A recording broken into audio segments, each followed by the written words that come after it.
Comme tous les matins, Lyon s'éveille au pied de la colline de Fourvière. Au sommet, Anne Mayol se faufile dans les rues du quartier. Ancienne chanteuse lyrique, mariée et mère de 4 enfants, elle poursuit une formation pour devenir laïque en mission ecclésiale dans sa paroisse de Notre-Dame du Point du Jour. Je vais chez Véronique, qui est une personne de ma paroisse, personne paraplégique, voilà, qui m'a téléphoné pour que je vienne à sa rencontre. C'est sa 3e rencontre avec Véronique.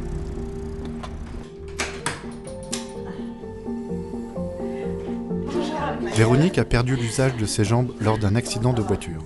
Une infirmière s'occupe des soins de base lorsque son mari est au travail. Le reste du temps, elle est seule. Quelquefois en semaine, je vis des situations difficiles, morales ou physiques. Et dans ce cas-là, j'appelle Anne Mayol. Par le passé, Anne Mayol a dû surmonter des épreuves de santé. Depuis quelques mois, elle s'est investie dans le service aux malades de sa paroisse. Un engagement au nom de sa foi. Je me suis dit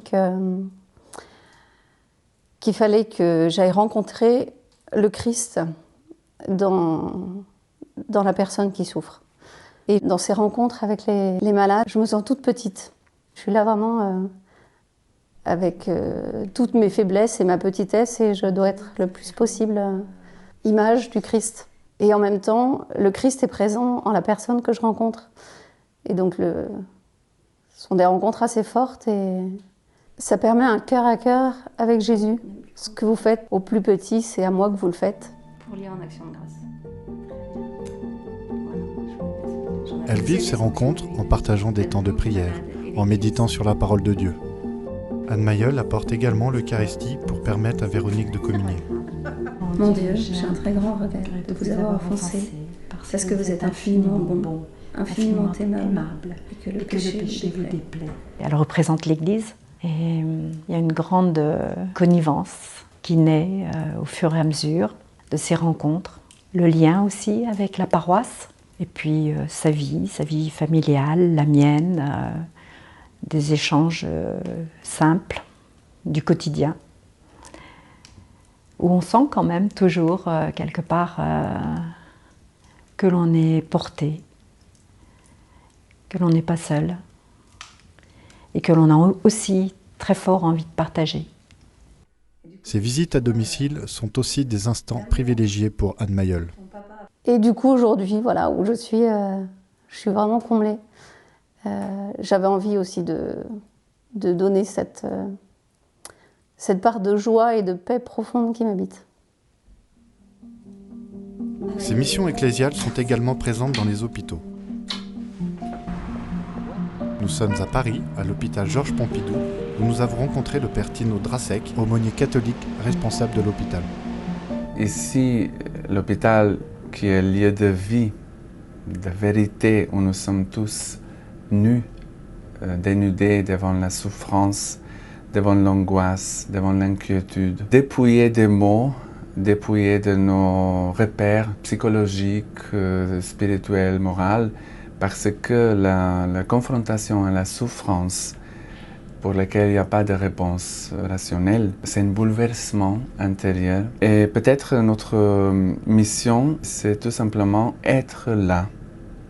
Pour accompagner le père Tino dans sa mission d'accompagnement des malades, une équipe de bénévoles s'engage à tour de rôle pour les visiter. Marielle, avocate à la retraite, s'est sentie appelée par cette mission. Je pense que c'est un lieu où on rencontre vraiment Dieu. Pourquoi ? Parce que je pense, en tout cas je le constate, Dieu s'engouffre dans la blessure, dans la souffrance, si vous voulez. Et quand nous entrons dans une chambre, on sent la présence de Dieu. C'est saint Matthieu qui redit les paroles du Christ. Quand 2 ou 3 sont réunis en mon nom, je suis là. Or, nous sommes réunis au nom du Christ puisque le malade a appelé l'aumônerie. Et je pense que c'est ça où tout d'un coup on sent que le Christ est là.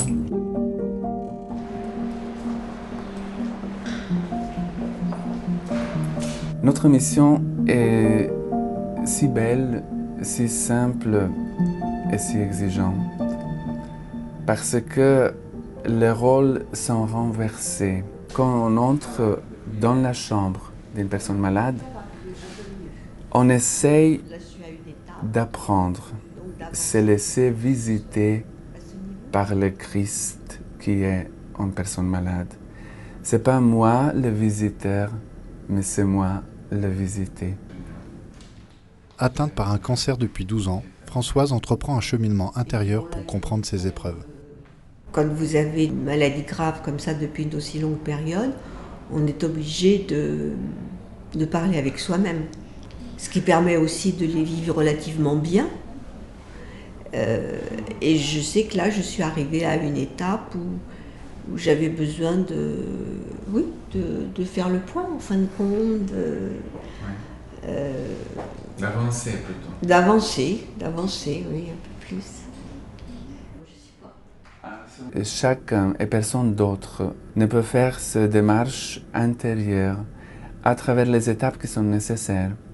La révolte, l'enfermement, l'indifférence, quelquefois agressivité, le silence, jusqu'à l'acceptation, qui est plutôt la fin de démarche intérieure. Cette démarche intérieure est facilitée par la présence d'accompagnateurs. On les admire tellement, parce que c'est très rare qu'il y ait un malade qui se plaigne, si vous voulez, des gens en fin de vie qui le savent, etc., qu'ils ne peuvent qu'être aidés. Ils ne pourraient pas tirer leur force tout seuls, je le pense en tout cas. C'est une école d'humilité, parce que nous sommes en face de la souffrance, dépouillés des mots, parce que les mots sont trop faciles, enrichis de silence, qui n'est pas un vide, parce que c'est un respect absolu d'un mystère qui nous dépasse tous. C'est le silence le plus grand qui parle le plus.